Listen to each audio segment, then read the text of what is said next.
Hey everybody, it's Dr. Reinhart from Proactive Health and Wellness. Let me get a few things started here.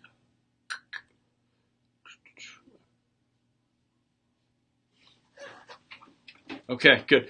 All right, I think we're ready to go. Good. I think we should be good. All right, thank you for tuning in today. My name is Dr. Luke Reinhart with Proactive Health and Wellness, and we're going to talk today about beyond antibiotics. We're going to talk about natural, healthy, holistic approaches towards kids with ear infections. Ear infections is a big issue. We see a very common issue. We see, and we're just going to give you guys some natural options, some holistic options, other than taking antibiotics to help with the child who is experiencing ear infections. What today is not. Today is not sitting around. We're going to be bashing pediatricians. Obviously, we still encourage you to go to your pediatrician, have it checked, have it evaluated. But what today is giving you other options, because oftentimes what we see is a pediatrician will recommend antibiotics. And is that the best option for your child?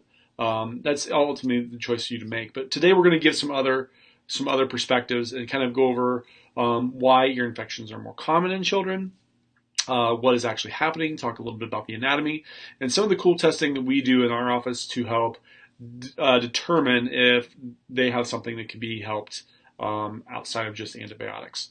So I'm trying to watch, I got two screens going here. We should be able to hopefully answer questions for you as we go through. But if go ahead and I'll try to answer as many as I can. If you have any, think of it while I'm talking, please go ahead and put it in. We will also have a replay of this for everyone who signed up, so we'll try to get it up within 24 hours. You should have a link in your inbox. So let me switch gears here. Let me try to pull this up. See, I think you can see my screen there. So talk a little bit more about me, who I am. First of all, I'm a father myself. Like I know what it's like to have a kid who is not feeling well, and there's kind of like this helpless feeling that you get when your child is hurting and you don't know what to do. And so I'm a husband and dad first. I have got two little boys of my own, Hudson and Owen. Love them to death. I'm a 2006 graduate from Palmer College of Chiropractic. It's crazy to think that I've been in practice for over 12 years now. And I'm the owner and lead doc here at Proactive Health and Wellness. I've been here for since 2015. We're actually getting ready to celebrate our 4th anniversary. I was in 2014. I was named Central Ohio Chiropractic Association Chiropractor of the Year. In 2015, the Ohio State Chiropractic Association District Director of the Year.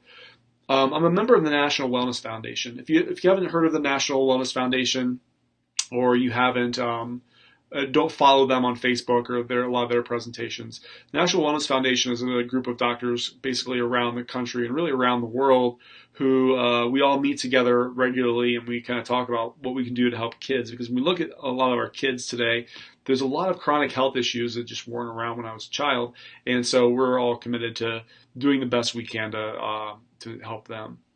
And I have presented before. I like doing onlines and doing lives. I've presented before on David Wolfe's Facebook fan page. He's got like 12 million followers. So we had about 50,000 people watching one of our videos not too long ago. So it was a little bit intimidating to do that. It's a little bit easier than that. So let's talk a little bit more about ear infections. What's happening with ear infections? 80% of children have at least one ear infection before they're 3 years old. That's a pretty astonishing rate. That's a pretty high number. When we look as the children get older, the statistics go up even more than that. But it's just happens all the time. Most commonly, antibiotics are the option. You go to your pediatrician, not necessarily saying this is a good or bad thing. It's just what it is. Antibiotics are the main course of action. If that doesn't work, the ear tubes is what is the next common treatment. 670,000 ear tube surgeries are performed every year for children ages 15 and younger, which is kind of, once again, a staggering rate. And out of those kids who have ear tubes, 1 out of every 4 will have to have the procedure done again. So it isn't necessarily always just correcting the problem and maybe helping with some of the symptoms. So when we ask like what is causing it, why do our kids get ear infections? And the most common answer, and this is completely accurate, is because we look at their eustachian tube. I see if I can highlight it down here, right down here. When you're a child, it is more level. As you grow and as you turn into adult, you can kind of see right here how it goes at a little bit of an angle down. And that's important because as you get older, ear infections are less common in adults because you have this natural ability to kind of drain everything out from behind the eardrum. That's absolutely true, but it's a half-truth. If it were completely just because your eustachian tubes are level, why doesn't every single child get ear infections? And why don't they happen in both ears all the time? We have some kids who obviously have double ear infections. You hear about that. But oftentimes we hear it's one ear versus the other. And so what is the difference between the ear that got infected and the ear that's not infected? That's kind of the big question. We're going to come back to that here in a few slides. And, sometimes less is more. This is kind of a lot of reading here, so I apologize. But we're finding more and more that major institutions like the American Academy of Pediatrics say that wait and see is one of the best approaches for ear infections.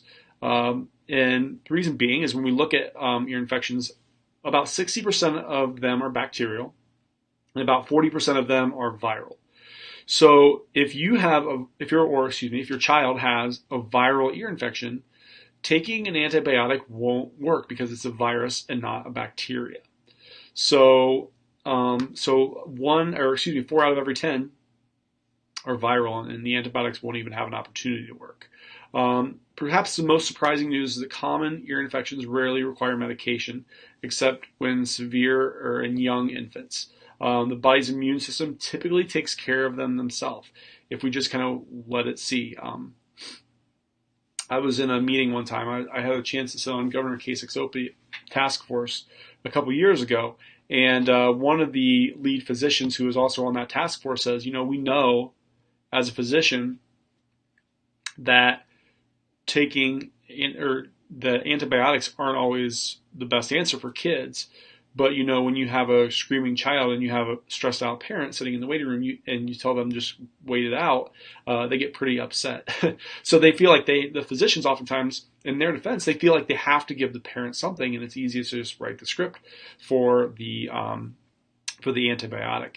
And so it's one of those things that if you kind of know that going into it and your pediatrician recommends waiting and see how it goes, it could actually be one of the best things for your child. And when we look at tubes, ear tubes the best option as well. There are cases where, yeah, absolutely. But what tubes do isn't necessarily get rid of the problem. What tubes do is just kind of redirects the problem. There's more potential for damage to the eardrum and redirects them to more lungs, more chest. We see chronic coughing, we see chronic lung issues, and even allergy type symptoms. In those kids, we see the ear tubes. And here's some research. When we talk about antibiotics, not only is it sometimes not even effective, but what's the long-term effect of taking antibiotics? This article on the left says antibiotic exposure in the first 2 years of life and development of asthma and other allergic diseases by 7.5 years. So by the time the child was 7.5, what else was happening? And they noticed that there was a strong correlation between kids who were on a lot of antibiotics and the development of lung issues, asthma, and different allergies. We see we see a lot of kids, ton of kids now, with allergies and asthma symptoms, and this could once again be another part of the cause. And then the biggest reason that we want to limit the potential use of antibiotics is antibiotic resistance. It's just become such a common procedure to prescribe an antibiotic that we're starting to see some bacteria that are actually resistant to those antibiotics. So the bacteria are learning, right? And they're becoming more resistant. And in the future, if that continues, then the antibiotics we have if it's necessary, won't even work, which is a scary thing to think about as well. So from my standpoint, when we talk about ear infections, the one question that I don't hear asked enough, in my opinion, is why. Why is this happening to my child? Oftentimes we know, okay, yeah, my little child, my little boy, my little girl has an ear infection. Let's treat it. But why are they happening in the first place? And I think that when we talk about getting to the cause and really correcting it, there are three major causes that I see. One, bad plumbing. We'll talk about that in a little bit. We'll talk about all these in a little bit. Neuroimmune dysfunction. Your nervous system controls your immune system. And so if there's some kind of disconnect there, that could be a part of the problem. And then chronic inflammation. So poor plumbing, we'll start out with that one first. We talked about this a little bit ago, but when we look at the eustachian tubes, these tubes that are right in this area, when you're a child, they're more level. And as you get older, they start to go down a little bit. And once again, that's why adults, we don't see it as much, because there's this natural gravity helps push everything out from behind the ear. But like we said, if it was just an issue that there was too much or there wasn't enough drainage because everything was level, then how come it only happens in one ear and not in the other? I'm going to take a break here for just 1 second.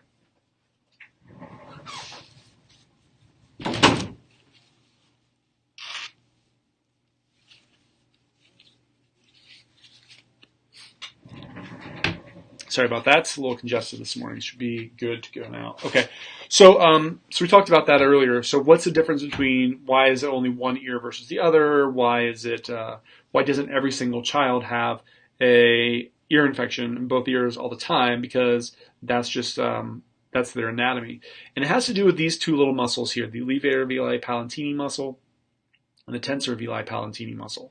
So these little muscles actually connect to the eustachian tube, and they're controlled by the nerves in the upper part of your cervical spine, the nerves that exit between the base of your head and that first bone in your neck. And so if those nerves become irritated, what happens is the muscles respond by tensing up. And that can, oftentimes what we see is that is what causes things to build up behind the ear and not allow them to drain, because those muscles are pulling and putting extra stress on the eustachian tube and really kind of blocking it off. And so when it does that, the fluid starts to build up. Now, something else you want to consider is when we look at an ear infection, we really don't know if the fluid behind the eardrum is actually infected, right? So when a pediatrician will look in the ears, they'll see the eardrum. If it's red, if it's swollen, usually the child will be diagnosed with an ear infection. But you can have fluid that doesn't have any infection at all, just building behind there because of something like this and causing the redness and causing the swelling just because it's not able to drain like it needs to. And so oftentimes how those nerves in the upper part of the neck work and function can control some of this, and it can be the cause. And so as a chiropractor, I diagnose and look for something called subluxation. Do chiropractors diagnose ear infections or treat ear infections? The answer is no. Do children with ear infections get better while they're under chiropractic care? Yes. Because what we're trying to do is we're trying to relieve stress on the nerves and allow the brain and the body to communicate at 100%. So we'll take out these little X's.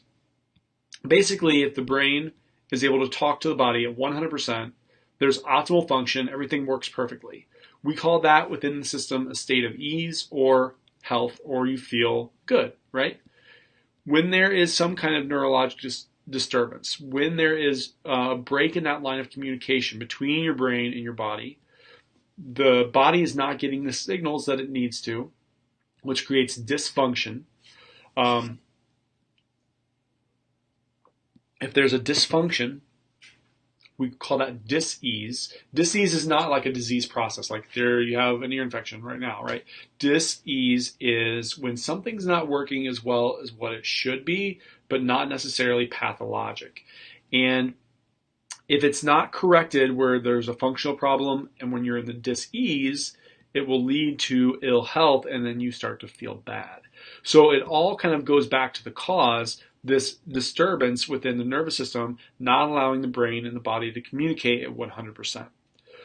With children especially, the most common thing I see that causes these subluxations is some kind of stress during birth, traumatic birth. And when we talk about birth intervention, well, I'm not anti C-section, I'm not anti assisted delivery. We see a significantly higher correlation of children who were born during C-sections. And we're going to actually show some research that is confirming this. We're finding more and more of this. We find a really high correlation between some kind of birth intervention and these symptoms. Other things you can look for in your child, kind of give you an idea. If it was one of these subluxations that could be controlling it or contributing to the ear infections. We've seen a couple kids with torticollis where their head is stuck to the side. That is a really good indication that there's some nerve imbalance in the upper part of the cervical spine specifically. It controls a lot of the muscles around your shoulder. Colic, fussy, not sleeping well are all. We're going to talk about the sleep issues here in a minute and tie those together. But those are other clues. And then just even something as simple as not being able to have full rotation on one side versus the other. We've seen a lot of kids recently who, when we evaluate them, they can turn their head to the right, but not necessarily to the left. And when people think about nerve irritation, they think about stress nerve. Oftentimes they think of pinched nerve, they think pain. And when we look at the nerve, about 10% is pain, 90% is this communication that we're talking about. But the communication nerve, no matter how much stress is on it, you won't actually experience any pain symptoms. So we're going to come back to this one again and how we test for that. But if they have that, one of these subluxations, and they have that nerve disturbance, that neurologic imbalance, it's likely something that they don't even know they have, they don't even feel. Here's another study we talked about. Once again, we see this birth trauma link, and we're seeing more and more chronic disorders from C-sections. And the headline here says, people born by C-section often suffer from chronic disorders such as asthma, rheumatism, allergies, bowel disorders, and leukemia than people born naturally.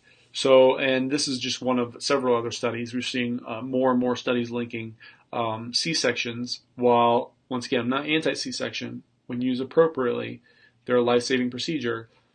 The procedure is becoming more and more and more common, and we're finding out now that there is, maybe not necessarily day one, but several years down the road, there could be other chronic disorders.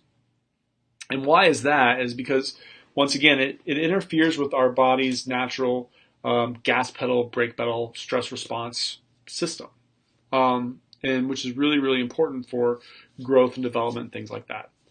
So when we look at the nerves, or what's called our autonomic nervous system, the nerves that communicate to organs, glands, tissues, things like that, are broken down into two branches. You can kind of see this on this chart over here.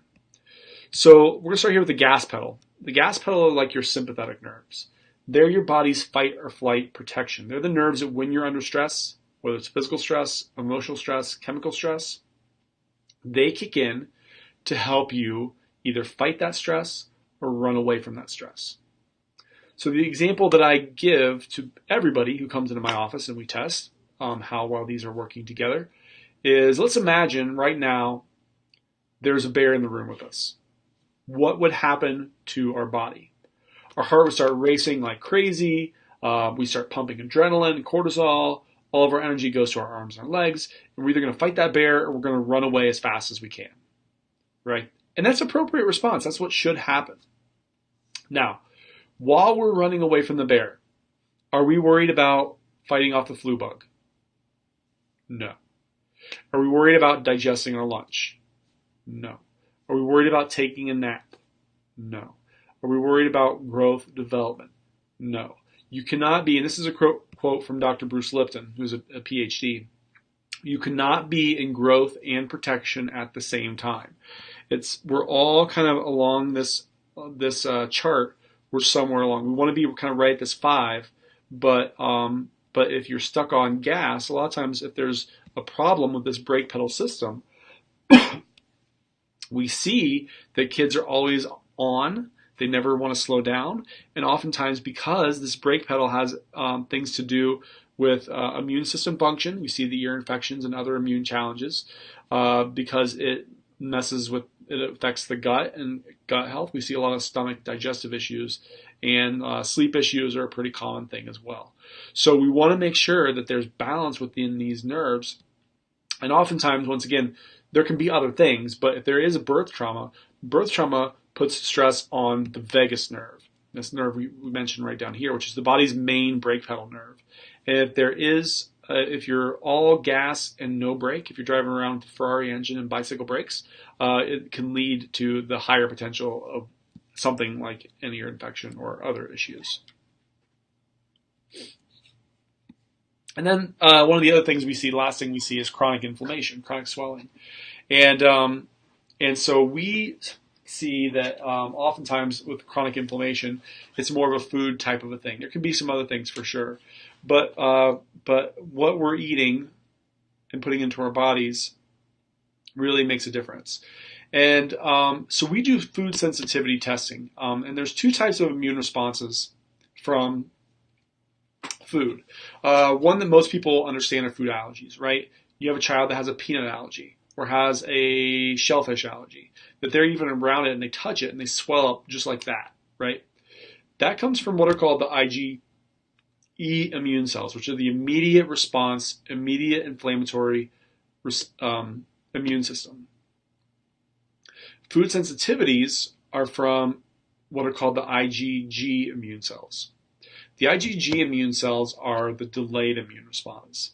So it can actually you can actually have inflammation and swelling today from something you ate up to 3 days ago. Food sensitivities, it can take up to 72 hours before inflammation completely sets in, which is a challenge because because it takes so long, it's hard to put our finger on what's causing the inflammation. And if we even try to eliminate a food, we may potentially get a false negative, because unless you remove all of the foods that are causing the problem at the same time, you might not actually see changes with some of these things. It all starts in the gut. It's more of a gut problem. Basically, when your gut is healthy and the gut wall the cells are sealed tightly, food can't penetrate that until it's properly digested. When you have undigested food, it goes through that and gets into the bloodstream before it needs to or before it should, which causes especially proteins. Your immune system will see proteins in the blood and it says, hey, this isn't supposed to be here, and it attacks it, which causes the inflammation.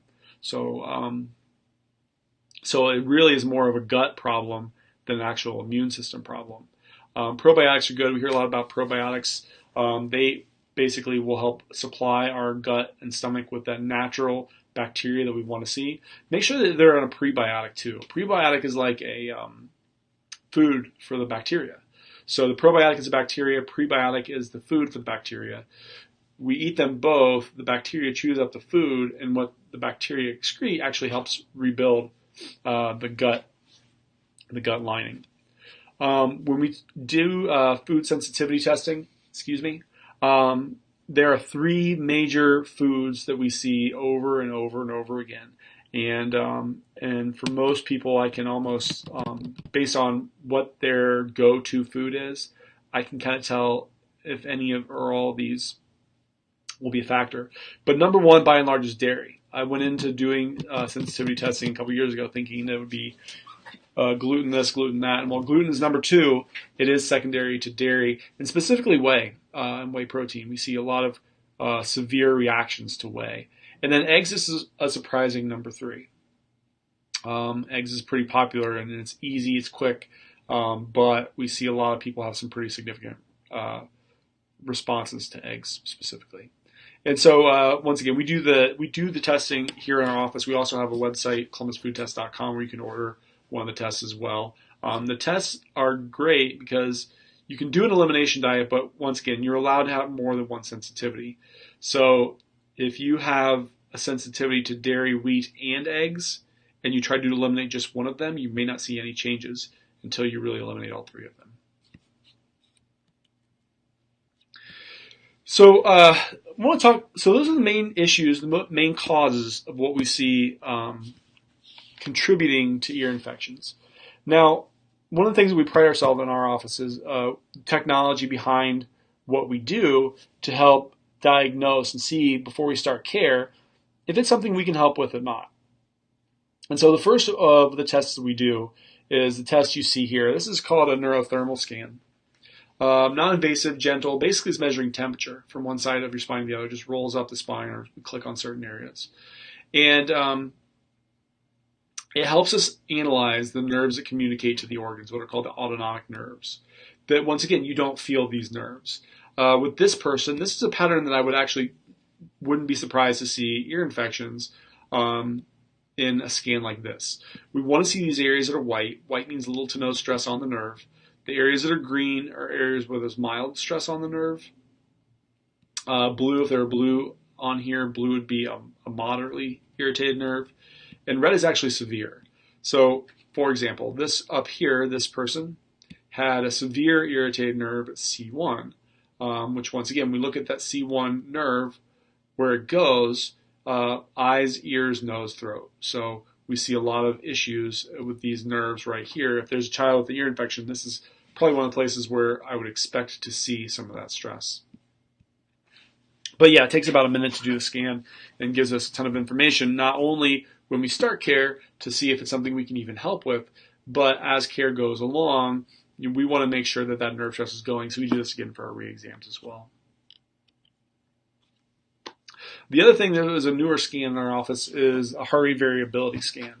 So we talked about earlier, there has to be balance between the fight or flight and the brake pedal, the sympathetic and parasympathetic nerves. And we can actually measure how well those nerves are working together, or is there balance between those two sets of nerves through something called heart rate variability. And so, believe it or not, your heart rate actually changes when you breathe in and when you breathe out. When you breathe in, your lungs expand. It puts more stress on your heart and speeds it up to some degree. When you breathe out, it takes stress off of your heart and slows it down to some degree, which is a function of, once again, that sympathetic, parasympathetic nervous system. And so if there's not variations in the heart rate, that can let us know that someone's really stuck in that fight or flight stress mode. So you can kind of see here, and this is hard to read, I apologize, but you can see this initial exam stress. This left-hand side of the chart is your gas pedal nerves. The right-hand side are your brake pedal nerves. And this little white dot is where someone would score. So for this person, really stuck in fight or flight, really stress mode, stuck on all the time. And these brake pedal nerves aren't doing their job. So this is a follow-up exam. This is a perfect scan. This is what we would want to see. This is the perfect balance. You can kind of see that little white dot is like right over that line. So it means the two sets of nerves are really working well together. The other thing this is telling us is what is your capacity to manage stress? What's your reserve? It's like your fuel tank for stress, right?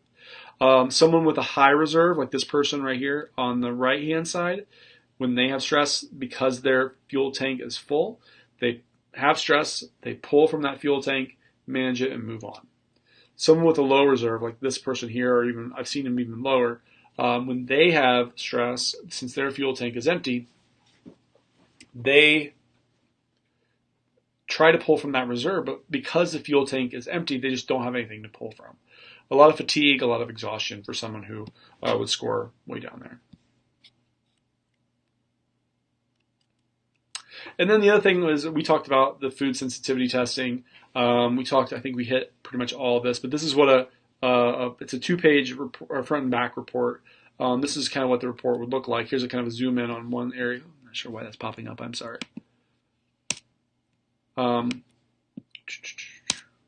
So here's what you can see. You can kind of see, like, for example, this person has a low reactivity to lamb, pork, and turkey, beef, buffalo, and chicken. But eggs and egg yolks versus egg whites both are scoring off the chart and causing a lot of inflammation. Whey for this person is almost to the avoid. But cow's milk is also in the moderate. So you want to limit the moderates for sure. You want to avoid the avoids, obviously. But once we see these results, we can find out what's causing inflammation.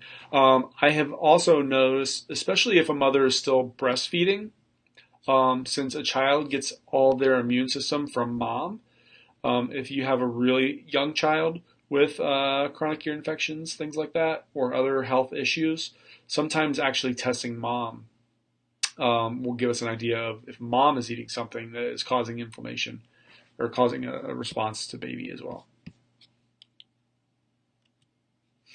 And then there's other things too. If we go through all those, you do the testing and everything else. We have some supplements.